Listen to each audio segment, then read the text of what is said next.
जिंदगी में बहुत सारे एक्सपीरियंस लेना चाहते हैं। तो जॉब को भी देख लिया, बहुत अच्छी से है, लेकिन मन में कहीं ना कहीं था कि अगर हमें कुछ बड़ा काम करना है तो बिजनेस जैसी चीज करनी चाहिए। और कहीं ना कहीं पढ़ा था कि मजबूत लोग बिजनेस करते हैं और कमजोर लोग नौकरी करते हैं। मैं देखो, नौकरी करना, मैं उन लोगों को हर्ट नहीं कर रहा हूं, लेकिन हाँ देखो, नौकर जो शब्द है वो लगा हुआ है नौकरी के साथ में, तो कहीं ना कहीं एक गुलामी या चीज होती है। और हाँ, तो कोई फर्क नहीं पड़ता हम कमजोर है, लेकिन हम मजबूत बनने की कोशिश तो कर सकते हैं। और बिजनेस करने के लिए बहुत सारी चीजें चाहिए होती है, पैसा चाहिए होता है और बहुत सारी नॉलेज चाहिए होती है, और इतना आसान नहीं होता। इसीलिए मैं कहता हूं बिजनेस करने के लिए मजबूत लोग चाहिए होते हैं। पर एक बहुत अच्छी हमारे सामने आज के समय में अपॉर्चुनिटी है, जो बहुत बड़े बिजनेस के रूप में भी सामने आ रही है। तो ये क्या अपॉर्चुनिटी है और इससे हम अपनी लाइफ में क्या बदलाव कर सकते हैं, इन सब चीजों के को बताने के लिए एक प्लेटफॉर्म होता है। यहाँ पे हम एक बिजनेस प्लान की तरह शो करते हैं। तो आज मुझे यहाँ इनवाइट किया गया है बिजनेस प्लान को दिखाने के लिए, और आरसीएम का ये बिजनेस प्लान क्या है और इससे हमारी जिंदगी में क्या बदलाव हो सकता है, उन सारी छोटी छोटी चीजों के ऊपर हम बात करेंगे। प्लान शुरू करूं मैं, उससे पहले हम एक चीज पे मैं बात करूंगा कि हम कोई भी काम करते हैं, कोई भी काम हो, उसके लिए हम पहले एक निर्णय लेते हैं। क्योंकि जब तक हमारा निर्णय नहीं होता है तब तक हम उस काम को अंजाम नहीं देते हैं। मैं तो कहता हूं कोई भी, अगर हम सुबह की बात करें, अगर सुबह हमें उठना है, हमें सुबह उठने के बाद में क्या करना है, अगर वो चीज ध्यान नहीं है तो लोग सुबह जल्दी नहीं उठ पाते। यानी कहीं ना किसी चीज के लिए हमें एक कारण पैदा करना पड़ता है। हम एक कदम भी आगे नहीं बढ़ाते हैं, एक कुछ भी नहीं करते जब तक कि हमें उसके पीछे उसका मालूम नहीं हो कि ये करने से मुझे होगा क्या, क्या फायदा मिलने वाला है। तो यहाँ पे जब मैं प्लान बताऊंगा तो उसमें कुछ चीजें आपको बताऊंगा, और मैं कुछ उसके बाद में आपको कारण रखूंगा कि क्यों आज के समय में हमें इस तरह के सिस्टम में आने की जरूरत है। तो ये एक बदलते मार्केट की व्यवस्था है। तो उस मार्केट को हमें जो बदलना है तो किस से बदलाव करना है, तो जो पुराना मार्केट है उसको हमें पहले समझना बहुत जरूरी है कि ये पुराना मार्केट क्या है और ये कैसे काम करता है। हम सब लोगों को ये सब चीज अच्छे से मालूम है, क्योंकि हम आज से नहीं, खरीदारी हमारे पिताजी के पिताजी सब कर रहे थे, और वो उसी मार्केट से ला रहे थे जिसको हम कहते हैं परंपरागत व्यापार व्यवस्था। जो ये ट्रेडिशनल मार्केट है, वहीं से हम सारी चीजें खरीदारी कर रहे थे, और हम इस ट्रेडिशनल मार्केट के हिस्से में आते हैं, हम उसके हिस्सेदार हैं। अब ये ट्रेडिशनल मार्केट में हमारी पोजीशन क्या है और इस मार्केट से हमें क्या हासिल हो रहा है, उस चीजों को हम समझते हैं। ट्रेडिशनल मार्केट कैसे काम करता है अगर हम उसको समझे, तो सबसे पहले जो एक कड़ी है वो है कस्टमर, जो कि हम आप सब लोग हैं आज इस मार्केट के, हम सब कस्टमर हैं। इसकी एक कड़ी है जो यहां से शुरुआत होती है। हमें सामान जरूरत का लेना होता है तो हम कहां से लेते हैं, पास की कोई दुकान से। कपड़ा हुआ, किराने का सामान हुआ, वो सब हम लेते हैं पास की दुकान से, जिसको हम कहते हैं रिटेल की दुकान, रिटेलर। ये अपने घर में नहीं बनाता है, हमें अच्छे से मालूम है। वो दुकान लगा के बैठा होता है, सामान रख के रखा होता है, ये सामान लेके आता है अपने इससे बड़े दुकानदार से, जिसको थोक विक्रेता, जिसको हम होलसेलर कहते हैं। ये थोड़े बड़े दुकानदार होते हैं, एक एक दो दो चीजें नहीं देते, थोक में देते हैं। और ये भी अपने घर में सामान नहीं बना रहे, इनकी बड़ी बड़ी दुकानें होती हैं, बड़े गोदाम होते हैं, और ये लेके आते हैं इनसे भी बड़े दुकानदार से, जिसको जिला वितरक या डिस्ट्रीब्यूटर कहते हैं। ये जिले लेवल पे काम करते हैं, इनके और बड़ी, मतलब कह सकते हैं और बड़ी दुकानें होती हैं। तो उस हिसाब से ये लेके आते हैं, C&F एजेंट होते हैं, कैरी एंड फॉरवर्ड एजेंट, जो कि पूरे राज्य में वितरण का काम करते हैं। इनको हम कहते हैं C&F agent, carry and forward agent. इनके सीधे संपर्क होते हैं फैक्ट्री या कंपनी जहां पे सामान एक्चुअली मैन्युफैक्चर हो रहा है, बन रहा है। अब ये पूरी कड़ी की तरह काम करते हैं और ये व्यवस्था बनी हुई है, सामान को आगे पहुंचाया जाता है धीरे धीरे और इस दुकान तक पहुंचाया जाता है। और सामान यहां आ गया, लेकिन हमें कैसे मालूम पड़ेगा कि ये सामान क्या है, किस कंपनी का है, तो उसके लिए कंपनी को आज के समय में एक और काम करना पड़ता है, जिसको हम कहते हैं विज्ञापन, यानी कि प्रचार। और हम सब आज जानते हैं कि विज्ञापन यानी कि चकाचौंध की दुनिया है। जिस सामान का जितना ज्यादा प्रचार होता है वो चीजें ज्यादा बिकती हैं। सही है। लेकिन मेरा एक प्रश्न है आप लोगों से, क्या सामान के ऊपर विज्ञापन करने से कंपनी बहुत बड़ा पैसा खर्च करके सेलिब्रिटीज से बुलवाती है कि ये सामान बहुत अच्छा है, आप लोगों को इस्तेमाल करना चाहिए क्योंकि मैं भी इस्तेमाल कर रही हूं या कर रहा हूं, तो क्या लगता है विज्ञापन करने से उस प्रोडक्ट की क्वालिटी में इंप्रूवमेंट होता है या कोई फर्क नहीं पड़ता? आप भी इस चीज से सहमत होंगे कि विज्ञापन से क्वालिटी पे कोई फर्क नहीं पड़ता। क्वालिटी तो जो फैक्ट्री के अंदर इंग्रेडिएंट्स डाले हुए हैं, जो सामान में चीज डाली गई है, उसी से वो सामान की क्वालिटी डिसाइड होती है। लेकिन विज्ञापन से फर्क क्या पड़ता है, सामान की जो कॉस्ट है वो बढ़ जाती है। अब इस मार्केट में हम यहां पे हैं और ये सारी कड़ियां जुड़ के परंपरागत व्यापार की व्यवस्था को तैयार करती हैं। अब कैसे होता है, अगर अपन इसको देखें, सामान बनाने में हम एक एग्जांपल से लेते हैं कि किसी सामान को बनाने में कंपनी की लागत आई 50 रुपए, ठीक है। अब 50 रुपए के बाद में, बनने के बाद में वो माल कंपनी भी क्यों सामान बना रही है, उसको पैसा कमाना है, तो कुछ कंपनी कमाएगी। इसके बाद में क्या लगता है, ये जो लोग बीच में बैठे हुए हैं जिनको हम कहते हैं बिचौलिया, जो कि सिर्फ सामान को आगे बढ़ाने का काम कर रहे हैं, फ्री में काम कर रहे होंगे नहीं, तो इनके में इनको कुछ कमीशन जाता है, 2%, 4%, 8%, इस तरह का कुछ कमीशन जाता है। यानी लगभग देखा गया है कि 20% तक कमीशन इन लोगों में बचता है। और विज्ञापन के ऊपर आप देखेंगे कि बहुत बड़ा पैसा कंपनी खर्च करती है, जिसको हम कहते हैं 30% पैसा विज्ञापन पे खर्चा करती है कंपनी। अब आप सोचें, जब इतना पैसा ये बीच में बढ़ता है और विज्ञापन पे खर्चा होता है, तो कंपनी को ये सामान बड़ी रेट में बेचना पड़ता है। तो हम तक ही आते आते सामान 100 या 200 तक का भी हो सकता है, और हम देते हैं, हम पैसे देते हैं सामान, क्योंकि हमारी जरूरत का सामान है, जिसको हम जरूरत क्या कहें, मजबूरी का सामान है। बिना कपड़ों के, बिना खाने पीने के हम रह नहीं सकते, तो ये सब चीजें हमें यहां से लानी ही पड़ती हैं। तो इस मार्केट में हमें इस तरीके से गुजरना पड़ता है। अब यहां पे क्या है, इस मार्केट में जब ये सारी चीजें होती हैं, ये पूरा मार्केट चल रहा है हम लोगों के माध्यम से, ये पूरे मार्केट में लोग पैसा कमा रहे हैं हमारे कारण से। दूसरा, कंपनी सामान बना रही है और सामान ना बनाए तो ये व्यवस्था नहीं चल सकती। यानी कि अगर पूरी इस व्यवस्था को देखें तो इसमें इंपॉर्टेंट है फैक्ट्री जो सामान बना रही है, और दूसरे हम कस्टमर जो सामान इस्तेमाल कर रहे हैं। अब केवल अगर देखा जाए इस पूरे मार्केट में 2 कड़ियां हैं जिसके ऊपर ये पूरा मार्केट टिका हुआ है। और सबसे मजे की बात देखें, समय के साथ में जो परिवर्तन होता है इस मार्केट में भी, जो परिवर्तन हुआ वो परिवर्तन हम लोगों के लिए और कंपनी के लिए अच्छा नहीं हुआ। क्यों? क्योंकि इन लोगों, ये जब इनमें ये पैसा बढ़ता है तो आप देखें कि सिर्फ 20% पैसा इतने सारे लोगों में बढ़ रहा है, यानी कि बहुत कम पैसा इनके हिसाब से अगर जब लगता है कि कम बढ़ रहा है।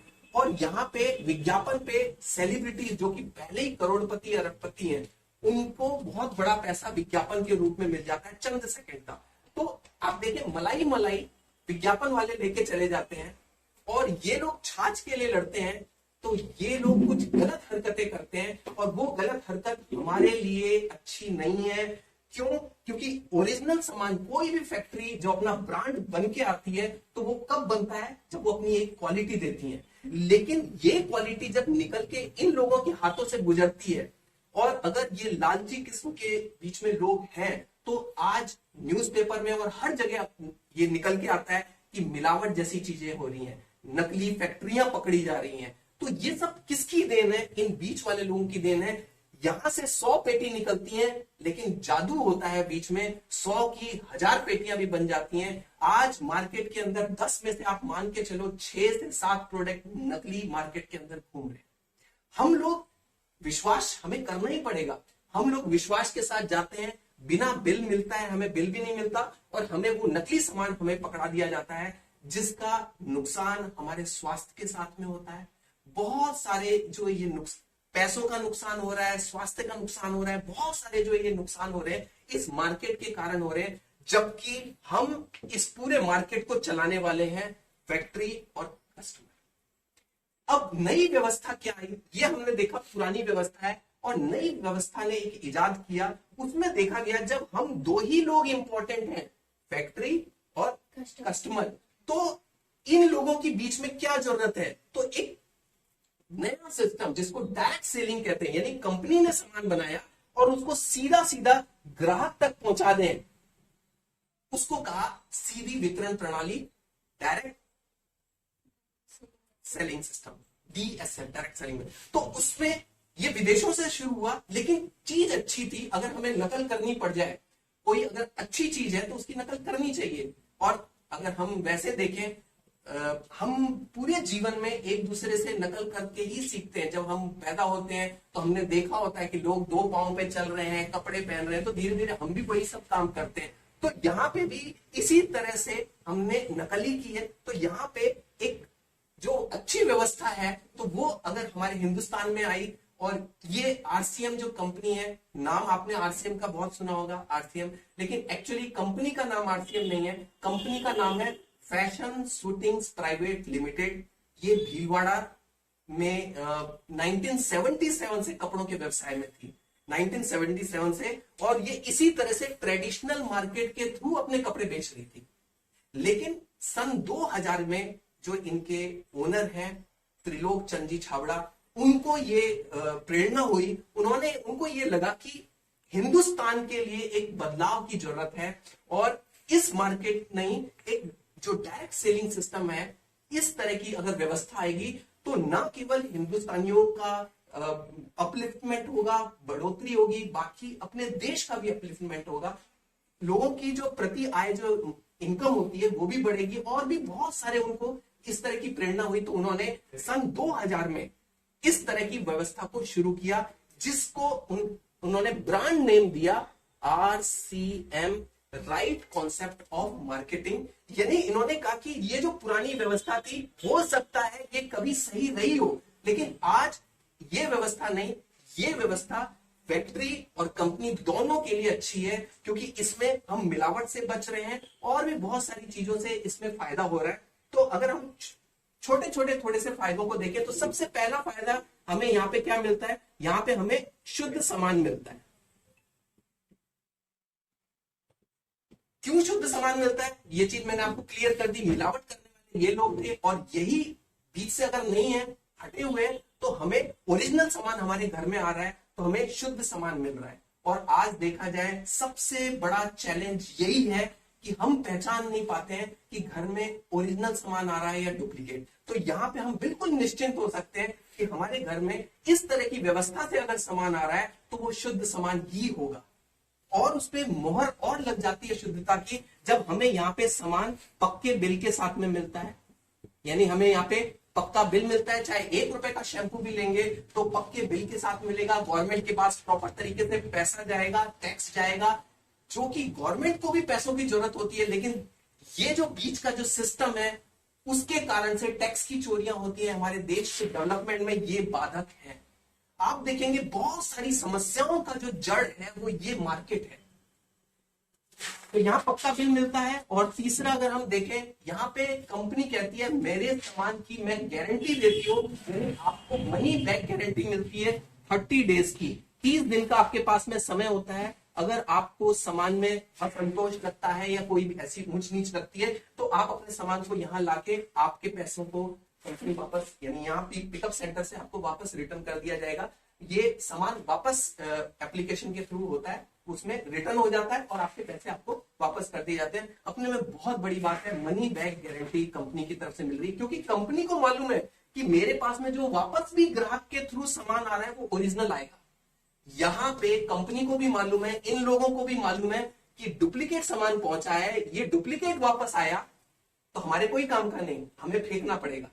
तो इस तरह से 30 डेज की मनी बैक गारंटी, और साथ में यहाँ पे हमें कुछ बचत होनी शुरू हो जाती है, क्योंकि यहाँ पे हमें 10 से लगा के 20% तक एमआरपी के ऊपर छूट मिलती है। अब ये कुछ छूट मिलती है, छोटे मोटे फायदे, और भी बहुत सारे अगर फायदे हैं, ये हम देखें तो बहुत सब कुछ मिलता है, लेकिन एक ऐसा सिस्टम जिसमें हमें सिर्फ एक निर्णय लेना हो, जो कि आज भी हम कहीं ना कहीं कर रहे हैं, इस मार्केट में हम फंसे हुए हैं क्योंकि हमारी आदतें लगी हुई हैं। हमने अपने पिताजी को सबको देखा कि इसी तरीके से खरीदारी कर रहे थे और वही काम करते हुए अगर उनको नुकसान हो रहा था, हमें भी नुकसान होगा, लेकिन हमें एक निर्णय लेना पड़ेगा। और ये निर्णय बहुत सारी चीज हमारे अंदर, हमारे परिवार के अंदर बहुत बदलाव ला सकता है। किस तरह के बदलाव ला सकता है मैं आपको 2-3 पॉइंट्स में बताऊंगा। जैसे हमारे बीच में अगर कुछ यंग लोग बैठे हैं, आज कंपनी है, कंपनी अपने 3 उद्देश्यों के ऊपर काम करती है। सबसे पहला है स्वास्थ्य रक्षा, मतलब आज स्वास्थ्य को सबसे ऊपर रखा हुआ है। इसके अंदर कोई गलत सामान नहीं बनता है, ओरिजिनल सामान बनता है, वो आता है। बहुत सारे लोग कहते हैं इसमें चीनी नहीं आई, तो चीनी इसलिए नहीं आई क्योंकि स्वास्थ्य के लिए अच्छी नहीं है। आपको लेनी है, आप दूसरे प्लेटफॉर्म से ले लो, लेकिन यहां से नहीं मिलेगी। इसके अंदर घी नहीं आया क्योंकि ओरिजिनल घी आज सब जानते हैं, ये सब जानते हैं ओरिजिनल घी कहीं नहीं मिल सकता। तो यहां पे भी घी नहीं आता है क्योंकि वो गलत आएगा तो इस तरह से स्वास्थ्य के मिशन के ऊपर कंपनी काम कर रही है, हेल्थ के ऊपर काम कर रही है। और दूसरा, आज जो बेरोजगारी जैसी समस्या आज हिंदुस्तान पूरा जूझ रहा है, लेकिन इसको भी एक मिशन के रूप में रखा गया है। और यहां से बहुत सारे घरों में इस सिस्टम के माध्यम से पैसा जाता है। अब वो पैसा कहां से जाता है, अगर हम उसको देखें कि यहां 30 और 20% यानी 50% जो पैसा है ये कंपनी के पास में बच गया। कंपनी अलग से कहीं पैसा नहीं बांट रही है, यही जो 30 और 20-50% पैसा है, इसी में से कंपनी कहती है मेरा ट्रांसपोर्टेशन पे 5% पैसा खर्च होता है, क्योंकि मैं सामान यहां से ट्रकों के द्वारा जब सामान यहां तक पहुंचाती हूं तो उसमें 5% पैसा खर्च होता है। लेकिन ये जो 45% पैसा है ये आप ही लोगों का पैसा है, और मैं ये आप लोगों का पैसा आपके खाते में वापस डाल दूंगी, लेकिन एक सिस्टम बना के। और इस सिस्टम का इन्होंने इजाद किया, और इसमें अगर सिस्टम को हम थोड़ा सा समझें तो ये 10 से लगा के 32% परफॉर्मेंस बोनस की तरह, उसके बाद में 3 से 8% रॉयल्टी, और 1 से 5% टेक्निकल। यानी अगर आप टोटलिंग करें तो ये 45 होता है, 32 + 8 40 + 5 45%। तो इस सिस्टम के माध्यम से पैसा कंपनी हमें वापस दे। इस मार्केट में हमें एक भी रुपया वापस आ रहा है, यहां पे कंपनी हमें कह रही है कि आपकी एक बचत हो सकती है, शुद्धता के साथ में सामान आएगा, उसके बाद में कुछ पैसा आपको वापस है। और अगर हम बड़ा पैसा चाहते हैं तो यही सिस्टम हमें एक मौका देता है एक नेटवर्क बनाने का। जितने भी हिंदुस्तान में या बाहर संसार में जो भी सक्सेसफुल हुए हैं, अगर आप उनको देखें तो उन्होंने अपने एक नेटवर्क का निर्माण किया है।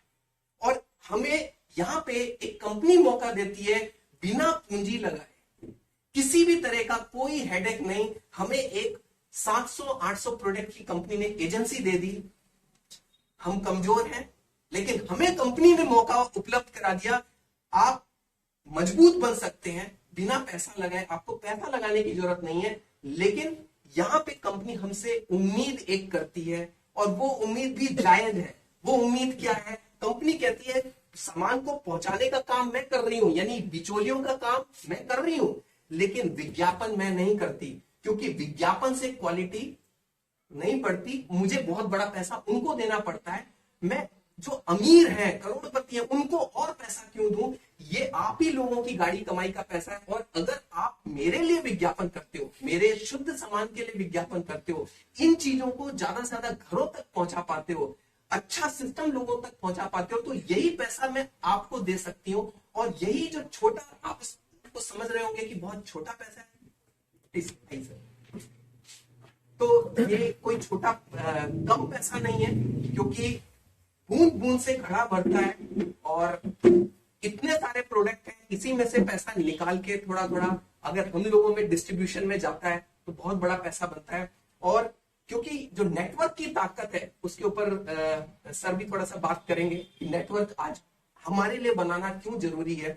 तो नेटवर्क हम सब बनाते हैं, और जो जितना बड़ा नेटवर्क बना पाता है, एक आप देखेंगे नेटवर्क कुछ नहीं होता है, लोगों को अपने साथ में अपनी मानसिकता वाले लोगों को जोड़ना।